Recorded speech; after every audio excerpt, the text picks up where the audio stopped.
नमस्कार बच्चों, मेरा नाम अनघा टीचर है। आज हम पढ़ेंगे कक्षा 9वीं और 10वीं के हिंदी विषय का पाठ काकी का दूसरा भाग। आज के इस भाग में हम काकी कहानी पढ़ेंगे और समझेंगे।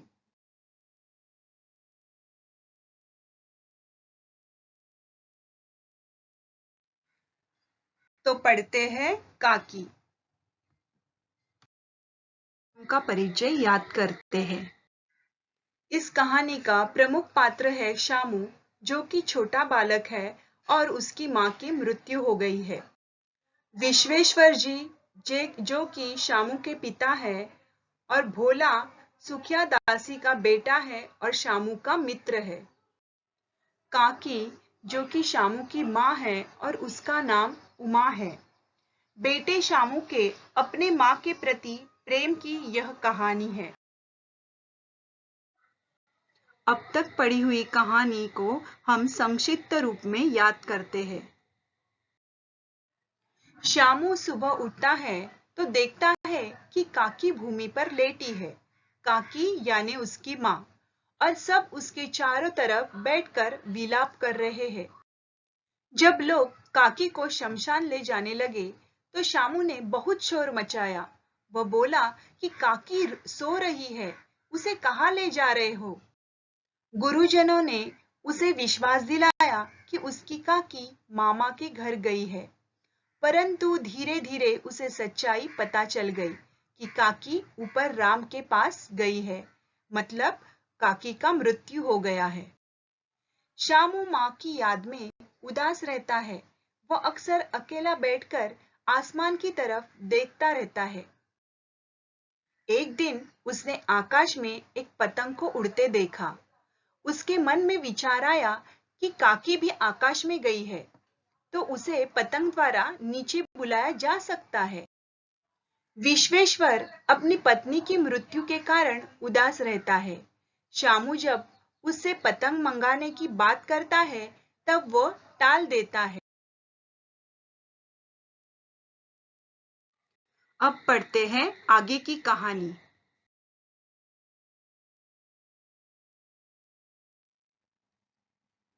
शामू पतंग के लिए बहुत उत्कंठित था। उत्कंठित का मतलब बेचैन।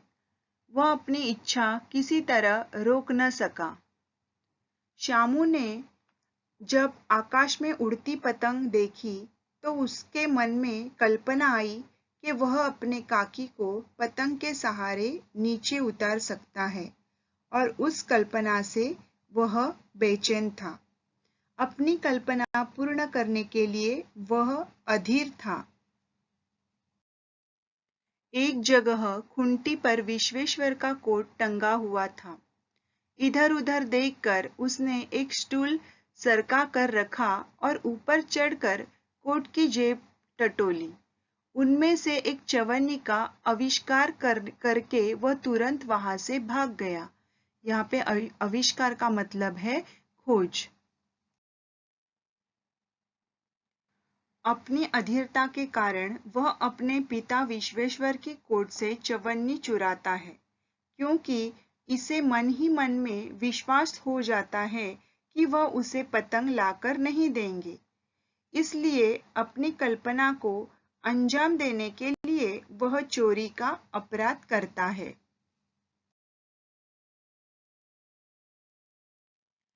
सुखिया दासी का लड़का भोला शामू का समवयस्क साथी था। यहाँ पे समवयस्क का मतलब है समान उम्र का। सुखिया दासी का लड़का भोला, जो कि हम उम्र यानी कि उसी की उम्र और उसका मित्र था, उसे शामू ने अपनी योजना में शामिल किया। शामू ने उसे चवन्नी देकर कहा, अपनी जीजी से कहकर गुपचुप एक पतंग और डोर मंगा दो। देखो, खूब अकेले में लाना, कोई जान न पाए। पतंग आई। एक अंधेरे घर में उसमें डोर बांधी जाने लगी। भोला की मदद से शामू ने पतंग और डोर का इंतजाम किया और एक अंधेरे घर में चुपचाप उसे डोर बांधकर उड़ाने के लिए तैयार करने लगी। शामू ने धीरे से कहा, भोला, किसी से न कहो तो एक बात कहूं?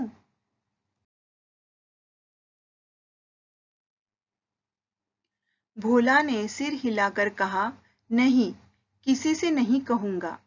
शामू ने सिर हिलाकर कहा, मैं यह पतंग ऊपर राम के यहाँ भेजूंगा। इसे पकड़कर काकी नीचे उतरेगी।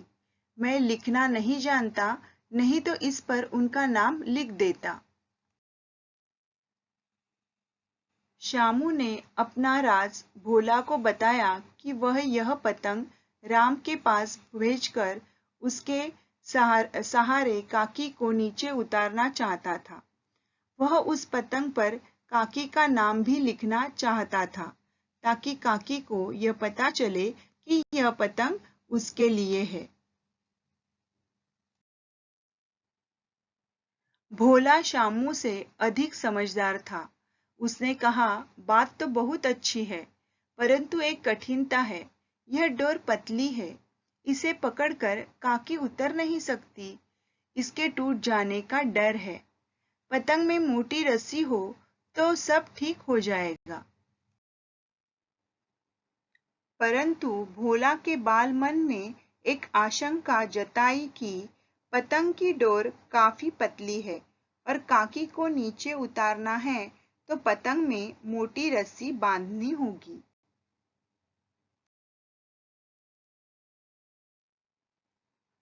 शामू गंभीर हो गया। मतलब यह कि बात लाख रुपए की सुझाई गई है, परंतु कठिनता यह थी कि मोटी रस्सी कैसे मंगाई जाए। पास में दाम है नहीं, और घर के जो आदमी उसकी काकी को बिना दया माया के जला आए हैं, वे उसे इस काम के लिए कुछ नहीं देंगे। उस दिन शामू को चिंता के मारे बड़ी रात तक नींद नहीं आई। शामू भोला के सुझाव से सहमत तो हुआ, पर उसे समझ में नहीं आ रहा था कि वह मोटी रस्सी का इंतजाम कैसे करे। घर वालों ने उसकी काकी को जला दिया था, तो उसने कोई उम्मीद न थी। पूरी रात भर शामू यही सोचता रहा।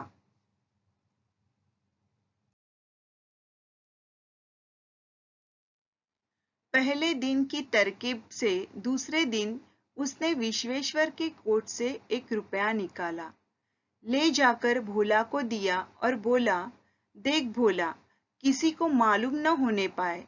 अच्छी अच्छी 2 रस्सियां मंगा दे। एक रस्सी ओछी पड़ेगी। यहाँ पे ओछी का मतलब है छोटी। जवाहर भैया से मैं एक कागज पर काकी लिखवा रखूंगा। नाम की चिट रहेगी तो पतंग उन्हीं के पास पहुंच जाएगी।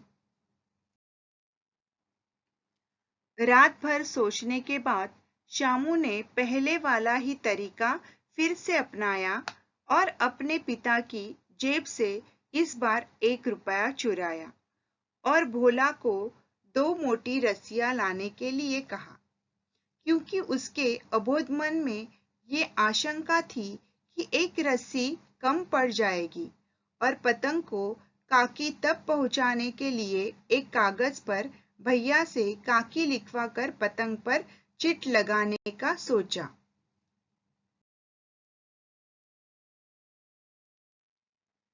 दो घंटे बाद प्रफुल्ल मन से शामू और भोला अंधेरी कोठरी में बैठे बैठे पतंग में रस्सी बांध रहे थे।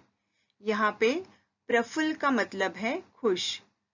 अकस्मात शुभ कार्य में विघ्न की तरह उग्र रूप धारण किए हुए विश्वेश्वर वहां आ घुसे। उग्र का मतलब है क्रोध से भरा। भोला और शामू को धमका कर बोले, तुमने हमारे कोट से रुपया निकाला है। जब दोनों बड़ी खुशी से अंधेरी कोठरी में बैठकर अपनी योजना पूरी करने की तैयारी कर रहे थे, तभी क्रोधित विश्वेश्वर वहां आ धमके। उन्हें अपनी कोट की जेब से 1 रुपया चोरी होने की बात पता चल गई थी और इस बारे में उनका शक उन 2 बच्चों पर गया और विश्वेश्वर जी उनसे क्रोध में पूछताछ करने लगे। भोला सक पकाकर एक ही डांट में मुखबिर हो गया। मुखबिर का मतलब है भेद खोलने वाला। बोला, शामू भैया ने रस्सी और पतंग मंगाने के लिए निकाला था। डर के मारे भोला ने उनका राज विश्वेश्वर को बता दिया। विश्वेश्वर ने शामू को 2 तमाचे जड़कर कहा, चोरी सीखकर जेल जाएगा? अच्छा, तुझे आज अच्छी तरह समझाता हूँ।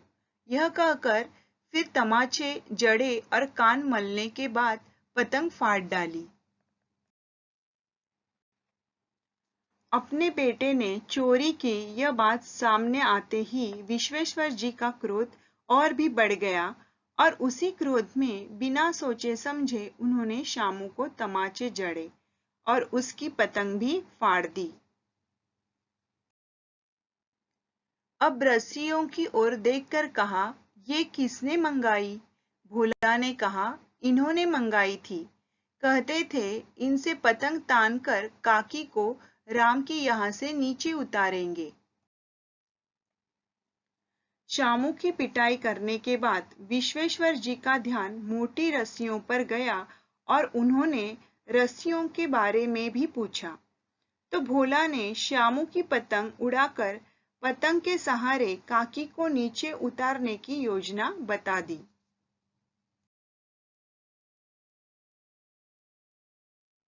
विश्वेश्वर हतबुद्धि होकर वहीं खड़े रह गए। उन्होंने फटी हुई पतंग उठाकर देखी। उस पर चिपके हुए कागज पर लिखा हुआ था काकी। यहाँ पे हतबुद्धि का मतलब है जो कुछ सोच ना पा रहा हो। जब विश्वेश्वर जी फटी हुई पतंग पर लिखा हुआ काकी शब्द देखते हैं तो असल बात उनके सामने आ जाती है और वह जानते हैं कि उनका बेटा अपनी माँ से कितना प्यार करता है। देखा बच्चों, बाल मन किस तरह की अबोध कल्पना करता है। तो बच्चों, आपको काकी पाठ समझ में आया? आज के लिए इतना ही। अब मिलते हैं अगले भाग में इस पाठ के प्रश्न उत्तर के साथ। धन्यवाद बच्चों।